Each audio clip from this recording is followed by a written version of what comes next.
ওই যখন হয়েছিল মেডিকেলে, যখন এরকম ঠোঁট কাটা হয়েছিল, হওয়ার পরে আমরা কোনো দিশা পাইনি। পাওয়ার পরে আমরা মেডিকেলে একটা পোস্টার টাঙানো ছিল, সেইখানে আমরা এই জনি হাসপাতালের একটা দেখেছিলাম।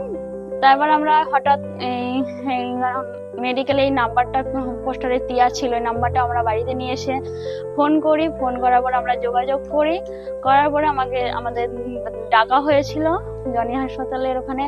ডাকার পরে আমরা যাই, দেখে বাচ্চাকে দেখে বলেছিল একে মিনিমাম 3 কিলো ওয়েট করলে আমরা অপারেশনটা করতে পারি। নাম মৃণাল কান্তি দাস, উত্তর 24 পরগনা, কুলপুকুর বাড়ি। আমার পেশা চাষবাস করে খুব একটা ইনকাম হয় না বেশি। তারপর আমরা ওই 3 কিলো ওয়েট করলাম, করে আমরা গেলাম, আমাদের অপারেশনটা হলো, খুব ভালোভাবেই হয়েছিল। আমাদের কোনো অসুবিধা হয়নি, ভালোভাবেই করা হয়েছে। অপারেশনের জন্য এই সংস্থাকে অনেক অনেক ধন্যবাদ।